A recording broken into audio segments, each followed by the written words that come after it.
Hello everyone, welcome back to my YouTube channel Study Group by Shalini. This is Class 2 English book Gulmohar Language for Life का 7th chapter है rabbits turnip.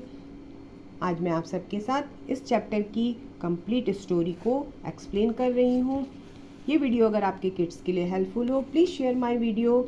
Rabbits turnip, turnip क्या है? एक vegetable होता है जिसे हम हिंदी में क्या कहते हैं? शलजम कहते हैं। टर्निप को हम शलजम कहते हैं, जो देखने में थोड़ा इस तरह का होता है। वो हल्का सा पर्पल होता है और उसकी लीफ ग्रीन होती है, जो कि रैबिट्स को बहुत पसंद आता है। It was winter, rabbit was hopping about in a field. ठंड का मौसम है, विंटर सीजन है, और रैबिट जो है वो क्या कर रहा है? फील्ड में हॉपिंग कर रहा है, वो घूम रहा है। रैबिट जब मूव करता है तो उसको हम हॉपिंग कहते हैं, क्योंकि वो थोड़ा जंप करते हुए चलता है। He was looking for something to eat.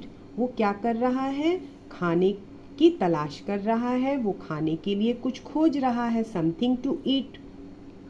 It's going to snow soon, क्योंकि क्या होने वाली है? बर्फ गिरने वाली है। Rabbit said to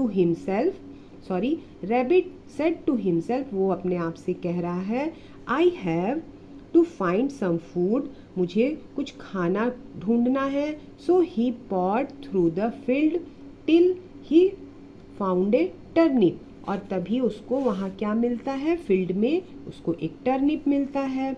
Then he found a second one, और उसको फिर एक दूसरा भी मिलता है। He took the turnip and hurried home. वो क्या करता है? टर्निप को उठा लेता है और तेजी से घर की ओर जाता है। Soon rabbit was warm, safe and happy. Rabbit जो था वो अब सेफ था और खुश था। Then he thought about donkey, और फिर वो डोंकी के लिए सोचता है। डोंकी लिव्ड अलोन ऑन ए हिल। वो सोचता है कि डोंकी जो है वो पहाड़ पर अकेला है। I wonder donkey has any food, क्या डोंकी के पास कोई खाने के लिए फूड होगा? Said rabbit, I have 2 turnip, I will give 1 to her. वो सोचता है मेरे पास तो 2 टर्निप हैं, मैं एक उसको दे दूंगा। So rabbit slowly rolled a turnip up the hill to donkey's house. और जो रैबिट था वो धीरे धीरे रोल्ड करते हुए वो टर्निप को ऊपर ले जाता है पहाड़ पर डोंकी के घर। Donkey was not at home, वो घर पर नहीं था। इट वॉज स्नोइंग, और वहाँ पे जो थी वो स्नो गिर रही थी। So rabbit left the turnip by the door and hopped back home. तो रैबिट क्या करता है? टर्निप को वहीं पर छोड़ देता है उसके घर पे के दरवाजे पर, और हॉप बैक होम, और वो इसी तरह जंप करते हुए वो अपने घर को लौट आता है। After some time donkey return home. कुछ समय के बाद जब डोंकी घर आता है, she had found a potato for herself. She saw the turnip by the door.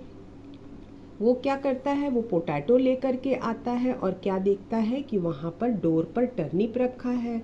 What A lovely surprise. वो सोचता है कि ये तो हमारे लिए एक सरप्राइज है। Said donkey, but my potato is enough for me, goat is always hungry, I should take this to him. वो सोचता है कि पोटैटो मेरे लिए बहुत है, मेरे खाने के लिए, सो मैं ये गोट को दे दूंगा, क्योंकि उसको हमेशा भूख लगी रहती है। Donkey trot to goat's house but he was not there. Donkey जो था वो क्या करता है? ट्रॉट, देखिए यहाँ ट्रॉट की मीनिंग है move in a way that is faster than walking. वो थोड़ा तेजी से चलते हुए वो गोट के घर जाता है, लेकिन वो वहाँ नहीं था। तो वो क्या करता है? Donkey left the turnip by the door and went back home, और वो भी उसके डोर पर रखकर घर वापस चला आता है। Soon goat return home with a cabbage. और जो गोट था वो जब घर आता है तो साथ में अपने लिए कैबेज लाता है। He saw the turnip by the door. Dear me said goat. वो देखता है कि किसी ने मेरे लिए टर्निप को रखा है मेरे डोर पर। Someone has lost a turnip. It must be dear. When she passed this way, I should return this to her. और वो सोचता है कि यहाँ किसी का टर्निप छूट गया है और वो सोचता है कि ज़रूर डियर का होगा, और वो उसको कहता है मैं ले जा कर के रिटर्न कर दूंगा। Goat then rolled the turnip to deer's house. और गोट जो था वो टर्निप ले जाके डियर के घर पर ले जाता है, but deer was not there. लेकिन जो डियर था वो वहाँ नहीं था। So goat left the turnip by the door and went back home. और उसने भी क्या किया, टर्निप को गोट के ही घर के डोर पर रख दिया और अपने घर को लौट आया। Deer came home with a carrot she had found, she saw the turnip. Deer जब क्या था, वो घर आता है अपने साथ कैरोट लेकर, एक गाजर लेकर, और क्या देखता है कि यहाँ तो एक टर्निप पड़ा है उसके डोर पर। How kind someone's left me a gift. वो कहता है किसी दयालु ने मेरे लिए ये गिफ्ट में रखा है, said deer, but there is no need to keep more than I can eat. लेकिन वो कहता है मेरे लिए तो कैरोट ही बहुत है, मुझे और ज़्यादा खाने की ज़रूरत नहीं है। There is so much snow I wonder it rabbit was able to find any food at all, I will give this to him. और वो सोचता है कि मैं ये ले जा कर के रैबिट को दे दूँगा ताकि उसको भी खाना मिल जाए, और वो I will give to him, और वो कहता है मैं उसको ये टर्निप दे दूंगा। Deer walked carefully through the deep snow, rabbit was at home but he was asleep. वो धीरे धीरे बहुत ही डिप करते हुए, वो क्योंकि वहाँ पे स्नो गिर रही थी, वो केयरफुली वहाँ पे जाता है रैबिट के घर पर। लेकिन वहाँ वो क्या देखता है, ही वॉज अस्लीप, वो सो रहा था। So deer left the turnip by the door. और जो डियर था उसने ये टर्निप को देखिए रैबिट के डोर पर डियर ने रख दिया। And then trust back home, और वो मूव्ड स्लोली, वो धीरे धीरे चलते हुए अपने घर को चला आया क्योंकि वहाँ पे स्नोफॉल हो रहा था। The next morning rabbit woke up early. जब नेक्स्ट मॉर्निंग को रैबिट उठता है, he open the door and what did he see. और उसने क्या देखा, he saw the turnip lying by the door. उसने देखा कि वहाँ पे टर्निप पड़ा हुआ है डोर पर। Now how has this come back to me. और वो सोचने लगता है, एक्सक्लेम्ड रैबिट।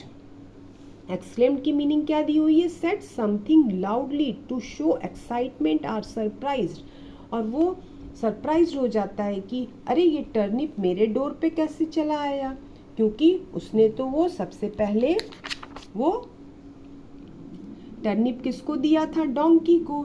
इस तरह से ये जो इंटरेस्टिंग स्टोरी है यहीं पे फिनिश होती है। आप अपने किड्स को स्टोरी को अच्छी तरह से एक्सप्लेन कीजिए और एक एक वर्ड मीनिंग को यहाँ जो बुक के एंड में दिया हुआ है आप इसकी मीनिंग को भी ज़रूर किड्स को बताएं। ये वीडियो अगर आपके किड्स के लिए हेल्पफुल हो, please share my video, like and subscribe my channel. Thank you so much.